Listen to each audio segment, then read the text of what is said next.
Shalom jemaat Tuhan yang terkasih, kembali kita berkumpul di rumah kita masing-masing. Kita akan menjalankan ibadah hari Minggu. Mari saya undang saudara-saudara sekalian untuk menyiapkan hati kita. Kita akan masuk hadirat Tuhan.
itu semua bukan karena kuat dan gagah kami Tuhan, tapi karena kuasa darah-Mu yang melebihi apapun Tuhan. Terima kasih Tuhan, kini tiba saatnya kami ingin mendengarkan sedikit dari firman-Mu.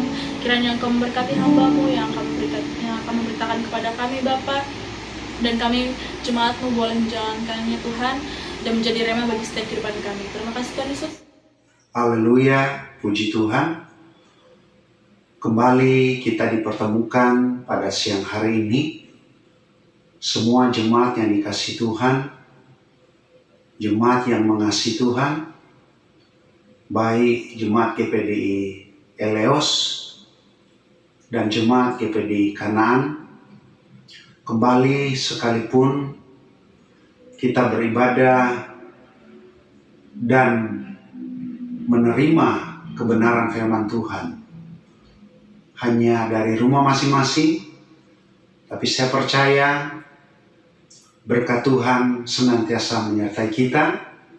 Sekaligus kembali saya mengingatkan untuk tidak sedikit pun mengurangi rasa cinta kita mendengarkan firman Allah dan rasa hormat kita kepada Tuhan.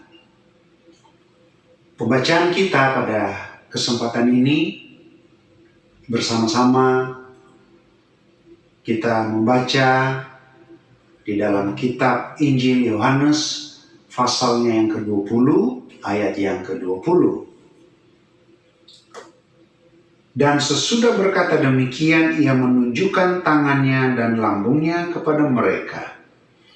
Murid-murid itu bersukacita ketika mereka melihat Tuhan. Pembacaan ayat kita berkaitan dengan suatu peristiwa yang berkelanjutan, di mana setelah Yesus mati, kemudian dia bangkit pada hari yang ketiga, yang semuanya kita telah rayakan bersama, tidak sekedar merayakannya, tetapi mengambil makna-makna hakiki dari kematian dan kebangkitan Tuhan. Di dalam pembacaan kita adalah setelah Yesus bangkit dari antara orang mati. Dengan artian bahwa Yesus membuktikan dengan cara menunjukkan diri, menampakkan diri kepada orang-orang untuk menyatakan bahwa sebagaimana firman Allah katakan, setelah melewati penderitaannya, maka dia bangkit dan dia menunjukkan dirinya, membuktikan bahwa Yesus hidup. Kita membaca 1 Korintus pasalnya yang ke-15 ayatnya yang ke-4, bahwa ia telah dikuburkan dan bahwa ia telah dibangkitkan pada hari yang ketiga sesuai dengan kitab suci. Jadi kebangkitannya adalah sesuai kebenaran firman Allah, bukan rekayasa manusia, bukan buatan ciptaan manusia, tetapi sesuai kitab suci, sesuai kebenaran. Firman Allah adalah kebenaran, dan kebenaran firman Allah di dalamnya mengandung janji-janji Tuhan. Nah, kalau kita kembali kepada pembacaan kita, sebagai pembuktian bahwa dia bangkit, dia hidup dengan cara menampakkan diri, kita membuka kitab Kisah Rasul pasal yang pertama, ayatnya yang ketiga. Kepada mereka ia menunjukkan dirinya setelah penderitaannya selesai, dan dengan banyak tanda ia membuktikan bahwa ia hidup. Haleluya. Dia hidup. Sebab selama 40 hari ia berulang-ulang menampakkan diri dan berbicara kepada mereka tentang kerajaan Allah. Suatu pembuktian bahwa benar dia bangkit dari antara orang mati pada hari yang ketiga dan dia hidup. Dia menunjukkan diri kepada sekian banyak orang. Nah, kalau kita kembali di dalam 1 Korintus pasalnya yang ke-15, kita menjumpai di sana bahwa ayatnya yang ke-5 di dalam kitab 1 Korintus pasal yang ke-15, bahwa ia menampakkan diri kepada Kefas dan ke-12 muridnya. Ayat 6, ia juga menampakkan diri kepada lebih dari 500 saudara. Ayat yang ke-7, ia menampakkan diri kepada Yakobus, kemudian kepada semua rasul. Dan yang terakhir dia berkata, ia menampakkan diri juga kepada Paulus, sama seperti kepada seorang bayi yang belum waktunya untuk lahir. Jadi inilah yang bisa membuktikan dia menampakkan diri bahwa benar dia adalah Allah, adalah Yesus yang hidup bagi saya dan saudara. Kita menjumpai makna-makna penting, nilai-nilai hakiki di dalam momen Yesus menampakkan diri. Tadi kita telah membaca di dalam Injil Yohanes pasal 20 ayat 20 bahwa waktu murid-murid melihat Yesus, mereka penuh dengan sukacita. Firman Allah mengajar kepada umatnya, kepada kita, bahwa kekristenan kita bukan dengan melihat, tetapi dengan percaya. Secara mata jasmani kita tidak melihat Tuhan. Tapi dengan mata iman kita berkata, kita yakin bahwa Tuhan hidup. Yesus berkata kepada murid-murid, berbahagialah mereka yang tidak melihat, tetapi percaya. Inilah dasar kita. Iman kita bukan berdasar kepada penglihatan, tapi kepada iman percaya kita kepada Tuhan. Sehingga kita memaknai ayat ini bahwa di tengah kesulitan apapun, di tengah kesukaran apapun, sekalipun kita tidak melihat langsung dengan mata kita, tapi apabila kita mengimani dengan sungguh, di tengah kesulitan apapun, di sana ada kehadiran Tuhan.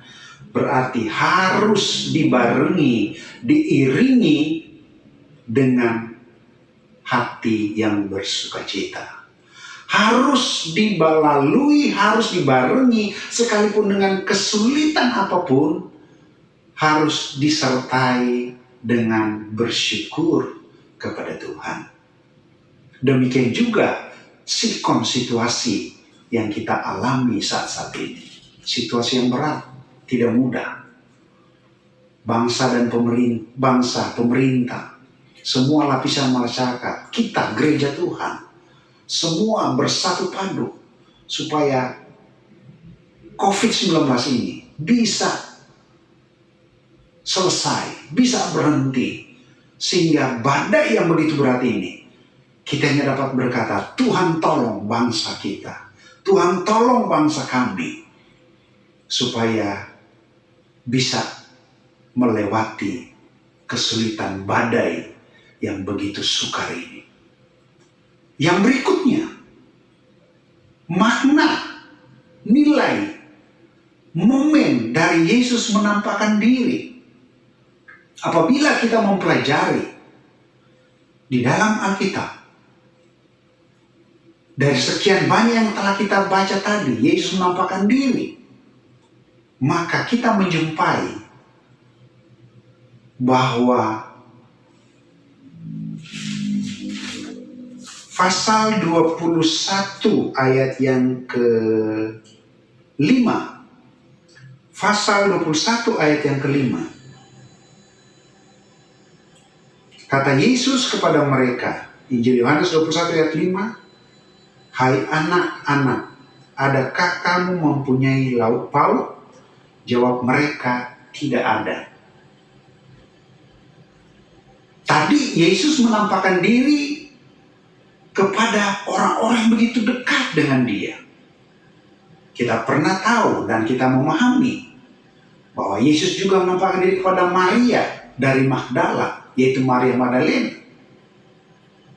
Ya, seorang wanita yang dulunya pernah dirasuk oleh 7 setan, yang pada akhirnya menjadi pengikut Tuhan yang begitu militan. Kemudian di dalam ayat ini kita membaca waktu dia menampakkan diri di Danau Tiberias, dia berkata, "Hai anak-anak." Ini merupakan satu panggilan yang akrab. Ini merupakan satu panggilan hubungan kedekatan. Artinya apa? Momen Yesus menampakkan diri berbicara adalah kepada orang-orang yang dikasihinya, kepada orang-orang yang dekat dengan dia, kepada orang-orang yang mencintai dia.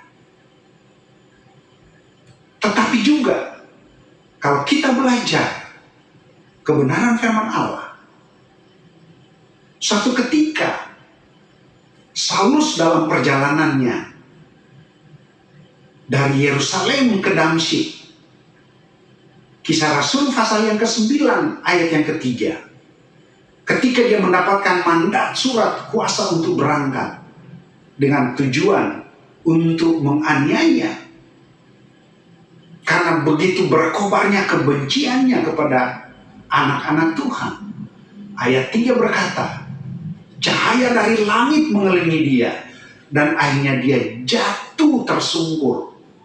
Ayat-ayat seterusnya berkata, dia menjadi buta, tidak bisa melihat selama 3 hari.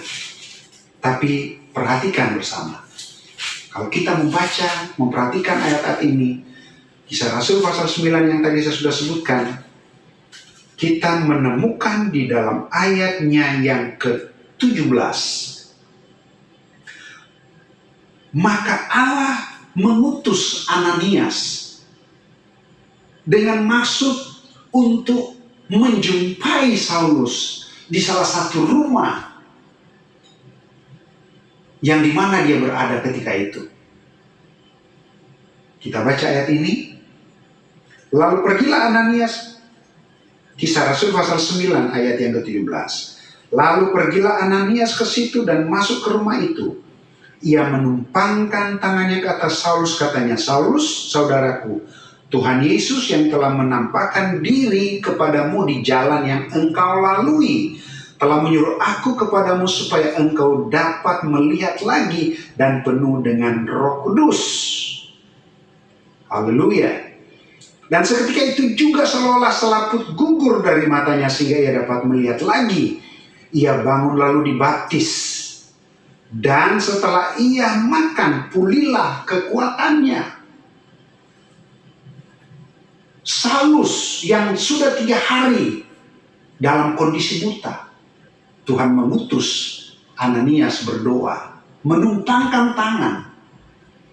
Dan bahasa Alkitab berkata bahwa Yesus yang telah menampakkan diri kepadamu di jalan yang engkau lalui. Paulus sebelum menjadi rasul yang hebat, yang dulunya Saul, Allah tangkap dia. Ini ternyata juga identik dengan Allah menampakkan diri. Sehingga di dalam 1 Korintus tadi pasal 15 ayatnya yang ke-8, Paulus berkata, terakhir dia menampakkan diri kepadaku. Artinya, Yesus mau menampakkan diri pertama pada orang-orang yang begitu dekat dengan dia, begitu mencintai dia, yang membangun hubungan erat dengan dia, tetapi juga bagi siapapun dia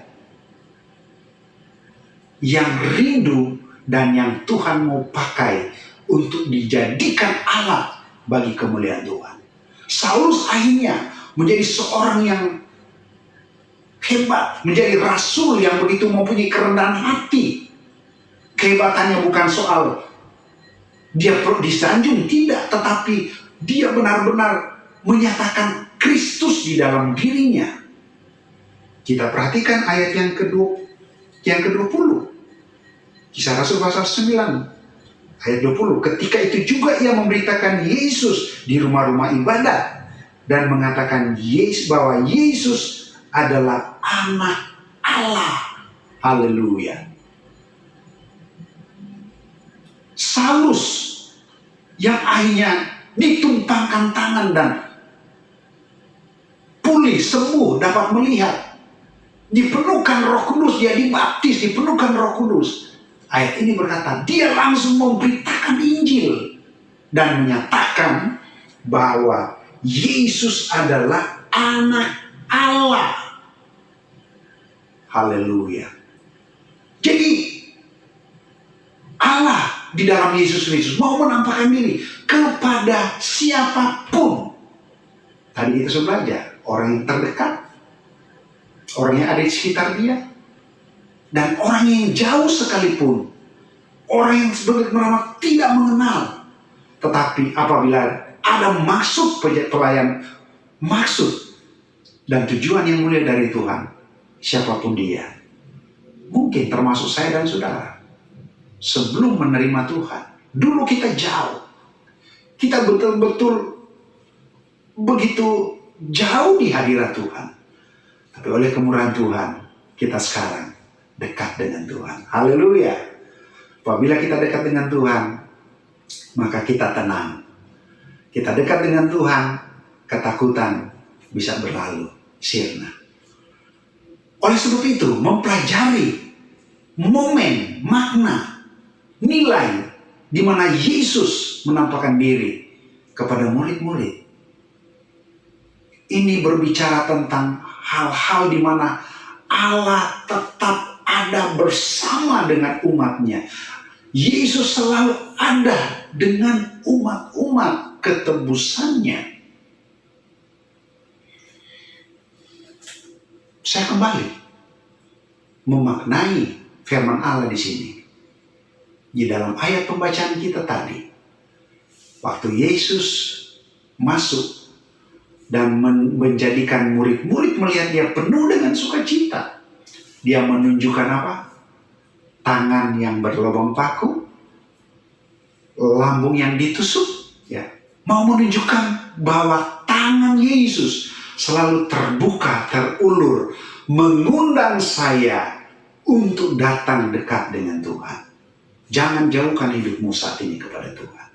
Dekatkan diri terus hidupmu kepada Tuhan. Terima terus undangan Tuhan yang selalu terbuka, terulur. Lambung. Saya mau katakan, saya mengimani bahwa saya dan saudara selalu ada, tercatat, selalu ada di dalam hatinya Tuhan. Hidup saya dan saudara selalu ada di dalam hadirat Tuhan. Ya. Jadi saya dan saudara selalu melekat di hatinya Tuhan. Ya. Oleh sebab itu, boleh saja kita mengalami sesuatu yang buruk. Tetapi apabila kita datang kepada Tuhan Yesus yang tangannya selalu terbuka, yang selalu terulur, dan karena kita tahu bahwa hidup saya dan saudara selalu ada di dalam hatinya Tuhan, maka saya yakin apapun yang kita hadapi, kita adalah orang-orang yang beruntung. Kita adalah orang-orang yang begitu berbahagia. Dan ini menjadi bagian jemaat dan saya dan saudara semua yang mendengarkan firman Allah ini. Berikutnya, dan bagian ini saya akan mengakhiri khotbah kembali di dalam Injil Yohanes pasal yang ke-21, ayatnya yang kelima dan ayat yang keenam. Sekaligus saya baca sekaligus. Kata Yesus kepada mereka, "Hai anak-anak, adakah kamu mempunyai lauk pauk?" Ya, mereka, "Tidak ada." Maka kata Yesus kepada mereka, "Tebarkanlah jalamu di sebelah kanan perahu, maka kamu akan memperoleh." Lalu mereka menebarkannya dan mereka tidak dapat menariknya lagi karena banyaknya ikan. Ayat 5 dan ayat 6. Peristiwa Yesus menampakkan diri, terjadi mujizat. Waktu Yesus bertanya, "Adakah lauk pauk?" Mereka berkata, "Tidak ada." Suatu nilai kejujuran, suatu nilai tidak ada yang dirahasiakan, suatu bentuk isyarat, pertanda, tidak ada yang disembunyikan. Semua terbuka dan hidup kita, siapapun kita terbuka di hadirat Tuhan. Tidak ada yang perlu disembunyikan. Tidak ada yang perlu dibanggakan. Mereka berkata tidak ada, artinya tidak ada sesuatu yang dibanggakan. Tidak ada yang tersembunyi di hadirat Tuhan. Yang berikutnya adalah ayat 6. Ketika mereka mendengar apa yang Yesus katakan, perintahkan, "Tebarkanlah jalamu di sebelah perahu, maka kamu akan mendapatkannya." Dan hasilnya ayat ini berkata, begitu banyak tangkapan mereka, sehingga ikan tangkapan mereka tidak lagi mereka kuat untuk dapat menariknya. Apa maksudnya? Jemaat yang dikasihi Tuhan, ketika kita dengar firman Allah, taat lakukan firman Allah, mereka menebarkan jala, artinya mujizat di mana Yesus menampakkan diri adalah salah satu dari sekian banyak mujizat yang kita telah lihat. Termasuk di dalamnya adalah tidak pernah ada kata menyerah. Mereka menaburkan, mereka melemparkan jala, artinya mereka kembali bekerja, mereka bekerja sekuat tenaga. Mereka tidak berhenti berkarya, mereka terus berjuang. Tidak ada kata berhenti untuk berjuang. Demi kebahagiaanmu dan demi kemajuanmu, tidak ada kata berhenti untuk berjuang. Tidak ada kata berhenti untuk mundur. Engkau mau berhasil, berkarya terus, bekerja terus, berjuang terus, ya, supaya engkau diberkati. Engkau hidupmu bisa maju, bekerja terus, berkarya terus, jangan pernah mundur. Tebarkan jala, berarti itu isyarat untuk kita terus bekerja, berkarya, jangan pernah mundur. Dan jangan pernah ragu, karena Tuhan beserta dengan kita. Apabila engkau hari-hari ini mengalami hal yang sulit, tebarkanlah jala. Artinya, bekerjalah terus, jangan berhenti. Demikian juga dalam pelayanan, apapun bentuk tugas yang Tuhan percayakan kepadamu, kerjakanlah itu, maka pasti engkau diberkati oleh Tuhan. Haleluya, haleluya. Berapa banyak kita semua jemaat yang mau diberkati, mari kita datang kepada Dia.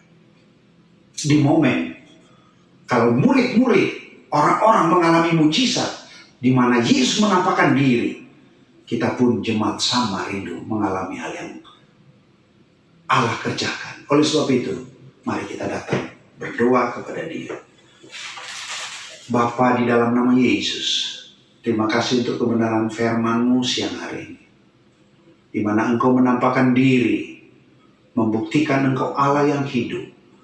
Dan bagi iman kami, Engkau menampakkan diri, itu adalah pembuktian bahwa kami menyembah Allah yang hidup, yang bangkit dari orang mati. Oleh sebab itu, kami bersyukur bangga di dalam Engkau ya Tuhan. Kami orang-orang yang dekat dengan Engkau. Sekalipun memang dulu kami jauh dari Tuhan, tetapi saat ini kami dekat dengan Engkau. Dan cara Tuhan melakukan ini begitu ajaib. Dan ini terus Tuhan kerjakan. Karena Tuhan mau memakai, menampakkan diri kepada siapapun. Dengan maksud tujuan rencana Tuhan menjadi alat kemuliaan bagi Engkau. Tuhan terima kasih. Karena tangan-Mu selalu terulur mengundang kami. Karena kami selalu ada di dalam hati-Mu ya Tuhan. Terima kasih buat kasih-Mu. Terima kasih untuk Tuhan. Sambutan-Mu bagi setiap kami yang datang kepada-Mu. Bapa terima kasih. Ketika kami lakukan firman-Mu.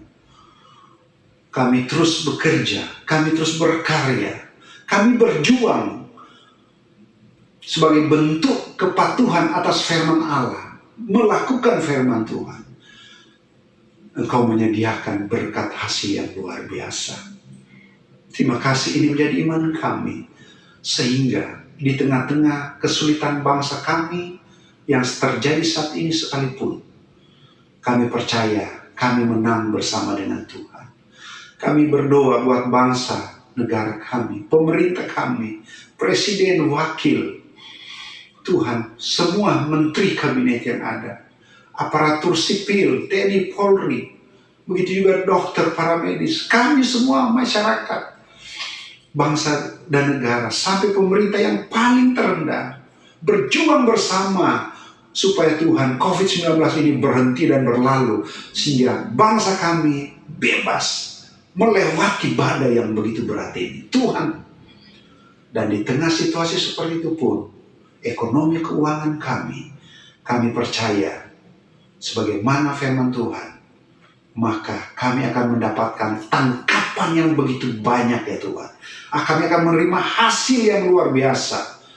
Tuhan itu janji-Mu bagi kami. Tuhan tolong, kami percaya Engkau terus menolong, memberkati, menyertai kami.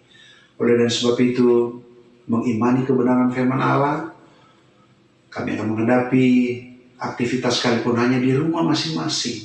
Pada seminggu yang akan berjalan ini. Kami berdoa buat umat Tuhan. Mulai dari anak-anak sekolah minggu. Remaja pemuda lanjut usia. Rumah tangga. Kami serahkan seluruh hidup-Mu. Hidup kami dalam tangan-Mu. Dalam pekerjaan-Mu. Dalam cita-cita-Mu. Dalam usaha-Mu. Bisnis-Mu. Keuangan-Mu. Serahkan semua itu dalam tangan Tuhan. Dan oleh sebab itu. Arahkan seluruh hidup-Mu. Dan kita siap terima janji Tuhan. Bagi engkau yang lemah terima kekuatan. Bagi engkau yang sakit dalam nama Yesus terima kesembuhan. Penuh harap dan keyakinan. Arahkan seluruh hidup kita semua. Kita terima berkat Tuhan. Haleluya, haleluya. Terimalah dan bawalah berkat yang melimpah dari Allah Bapa di dalam sorga. Cinta dan kemurahan di dalam Anak yang tunggal. Penghiburan, pengentaran, kekuatan oleh kuasa Roh Kudus. Memimpin, menyertai kita semua. Mulai hari ini besok sampai selama-lamanya. Sampai Tuhan sudah datang kembali. Kami sudah berdoa dan mengucap syukur. Terima berkat-Mu dalam nama Tuhan Yesus Kristus. Haleluya, haleluya. Amin. Terpujilah nama Tuhan. Selanjutnya untuk pengumuman. Saya serahkan kepada Bapak Yohanes. Terima kasih. Tuhan Yesus memberkati. Sampai berjumpa kembali. Amin. Siang, selamat, salam sejahtera semua dalam kasih Yesus. Pengumuman untuk minggu ini yang pertama untuk yang bertugas WL minggu depan Ibu Novi. Terus pengumuman yang kedua untuk hadiah pembagian Paskah nanti akan diberikan saat kita bisa bertatap muka atau saat kita ketemu setelah virus ini tidak ada. Terus pengumuman tambahannya, mari sama-sama kita berdoa untuk pemulihan bangsa, untuk pemulihan bangsa ini atas virus yang ada yang sedang mewabah di negeri ini. Mungkin pengumumannya itu saja. Terima kasih. Tuhan Yesus memberkati.